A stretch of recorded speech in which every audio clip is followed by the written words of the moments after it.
Hello student, good morning. आज का topic है हाइपर सेंसिटिविटी। सब्जेक्ट माइक्रोबायोलॉजी से है और जन्म फर्स्ट ईयर स्टूडेंट के लिए। तो स्टार्ट करते हैं हाइपर सेंसिटिविटी। हाइपर सेंसिटिविटी को हिंदी में हम लोग अति संवेदनशीलता बोलते हैं। तो डेफिनेशन क्या है?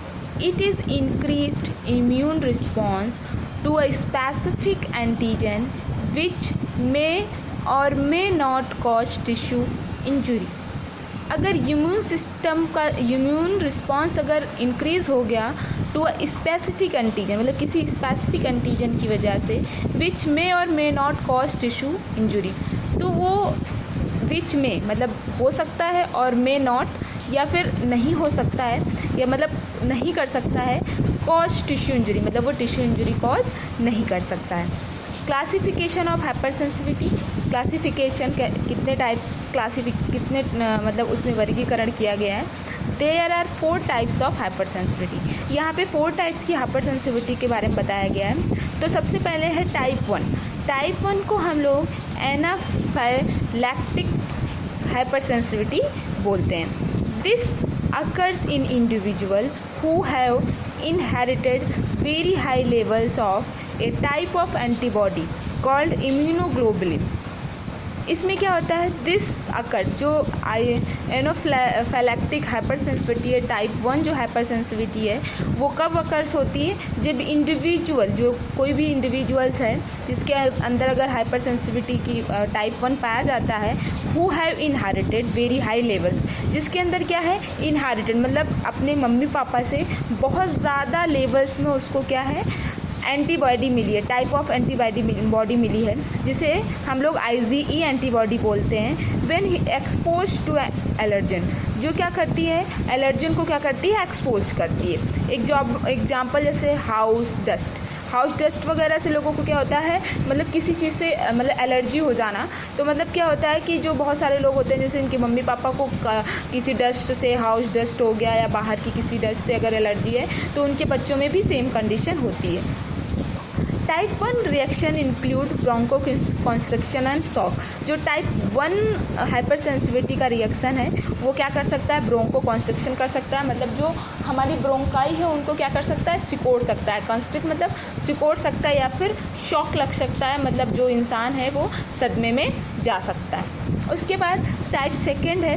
टाइप 2 को हम लोग साइटोटॉक्सिक हाइपर सेंसिटिविटी बोलते हैं। साइटोटॉक्सिक हाइपर सेंसिटिविटी होती है टाइप 2 जो हाइपर सेंसिटिविटी होती है वो साइटोटॉक्सिक हाइपर सेंसिटिविटी होती है। When an antibody reacts with N antigen, जब कोई भी एंटीबॉडी रिएक्ट्स करती है एंटीजन के साथ ऑन अ सेल सरफेस, मतलब सेल के सरफेस पे, that cell is marked for destruction by a number of mechanism. तो उस टाइम पे क्या होता है? जो सेल्स होती है उसका डिस्ट्रक्शन स्टार्ट होता है, किसके? नंबर ऑफ जो मैकेनिज्म होते हैं उसके द्वारा जो सेल्स होती हैं उनका डिस्ट्रक्शन होना स्टार्ट हो जाए। डिस्ट्रक्शन मतलब क्या होता है? टूटना स्टार्ट हो जाता है। जैसे एग्जाम्पल फैगोसाइटोसिस, मतलब जो फैगोसाइटोसिस सेल्स होती हैं, और डिस्ट्रक्शन बाय लाइटिक इंजाइम, जो लाइटिक इंजाइम होता है और जो फैगोसाइटोसिस सेल्स होती हैं और जो लाइटिक इंजाइम्स होता है उनका डिस्ट्रक्शन होना स्टार्ट हो जाता है, मतलब टूटना स्टार्ट हो जाता है। Type 2 mechanism cause other condition. जो टाइप 2 मैकेनिज्म्स होते हैं वो कॉज करते हैं कुछ अदर कंडीशंस को, जैसे कि हीमोलाइटिक डिसीज़। हीमोलाइटिक मतलब destruction of the haemoglobin of the newborn. Newborn में हीमोलाइटिक डिसीज़ को क्या करती है? ये कॉज करती है, मतलब जो न्यूबॉर्न होते हैं उसमें हीमोलाइटिक डिसीज़ होने के चांसेस होते हैं। किसकी वजह से? टाइप 2 हाइपर सेंसिटिविटी की वजह से। उसके बाद बच्चों नेक्स्ट है टाइप 3, इम्यून कॉम्प्लेक्स या फिर मीडिएटेड हाइपर सेंसिटिविटी। टाइप 3 को हम लोग इम्यून कॉम्प्लेक्स के नाम से या फिर मीडिएटेड हाइपर सेंसिटिविटी के नाम से जानते हैं। इसमें क्या होता है बच्चों?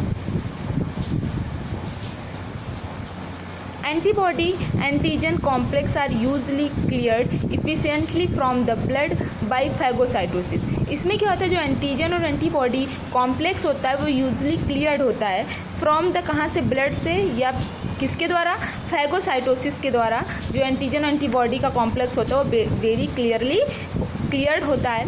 If there are not if there अगर वो मतलब फाइगोसाइटोसिस से मतलब ब्लड के मतलब फाइगोसाइटोसिस के द्वारा अगर ब्लड से एंटीजन और एंटीबॉडी का कॉम्प्लेक्स क्लियर नहीं है तो फॉर एग्जांपल क्या हो सकता है, when there is phagocytic failure or an excessive production of immune complexes, तो उस कंडीशन में क्या हो सकता है, फैगोसाइट फेलियर हो सकता है, फैगोसाइट जो सेल्स होती हैं उनका फेलियर हो सकता है, और एन एक्सेसिव प्रोडक्शन, और बहुत ज़्यादा प्रोडक्शन हो सकता है किसका, इम्यून कॉम्प्लेक्स का, इम्यून कॉम्प्लेक्स का बहुत ज़्यादा मात्रा में प्रोडक्शन भी हो सकता है। नेक्स्ट है sensitivity to penicillin is also a type second reaction. अगर किसी को पेनिसिलिन से सेंसिटिविटी है, पेनिसिलिन की वजह से कोई दिक्कत है, तो उसको हम लोग टाइप थर्ड रिएक्शन बोलते हैं। एंटीबॉडीज़ बाइंड टू पेनिसिलिन, इसमें क्या होता है, जो एंटीबॉडीज़ होती हैं वो बाइंड हो जाती है पेनिसिलिन से, and the symptoms are the results of disposition of immune complex,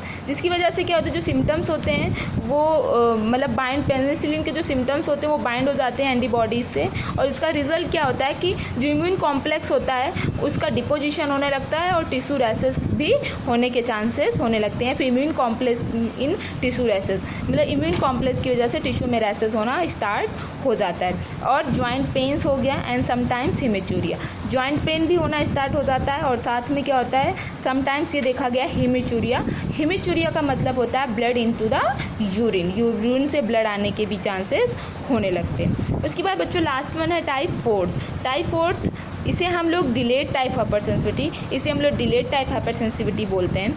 unlike type 1, third, type 4 hyper sensitivity does not involve antibodies. अगर देखा जाए तो क्या है, टाइप फर्स्ट, थर्ड और फोर्थ हाइपर सेंसिटिविटी में डज नॉट इन्वॉल्व एंटीबॉडीज़, में कोई एंटीबॉडीज़ इन्वॉल्व नहीं होती है, but is an over reaction of T lymphocyte. लेकिन इसमें क्या होता है कि ओवर रिएक्शन होने लगता है किसका, टी लिम्फोसाइट सेल्स का टू एन एंटीजन, मतलब एंटीजन की वजह से क्या होता है, टी लिम्फोसाइट्स का ओवर रिएक्शन होने लगता है। Usually this system is controlled, usually हम इस सिस्टम को कंट्रोल कर सकते हैं, and the T lymphocyte response is appropriate, मतलब यूजुअली हम इस सिस्टम्स को भी क्या कर सकते हैं, कंट्रोल कर सकते हैं, और टी लिम्फोसाइट के रिस्पॉन्स को भी अप्रोप्रिएट कर सकते हैं। If not the actively aggressive cytotoxic, अगर देखा जाए अगर साइटोटॉक्सिक अगर ज़्यादा एग्रेसिवली एक्टिव नहीं हुआ है, T lymphocyte damage normal tissue, जिसकी वजह से क्या हो सकता है, टी लिम्फोसाइट जो है वो डैमेज कर सकते हैं किसको, जो भी नॉर्मल टिश्यूज़ हैं उनको। An example of this contact dermatitis, example में टाइप 4 जो टाइप की हाइपर सेंसिटिविटी होती है उसमें क्या होता है, कॉन्टैक्ट डर्मेटाइटिस हो जाता है। ये स्किन डिसीज़ है जो मेनली लोगों में हो जाती है, मतलब एक दूसरे के कॉन्टैक्ट में आने पे डर्मेटाइटिस हो जाता है। तो बच्चों ये था आज का टॉपिक। अगर आपको इससे रिलेटेड कोई भी डाउट है तो आप हमसे क्लियर कर सकते हैं। मेनली क्या है कि ये जो टॉपिक है ये माइक्रोबायोलॉजी का है, और आपको कोई भी डाउट है तो आप क्लियर कर सकते हैं। Thank you so much.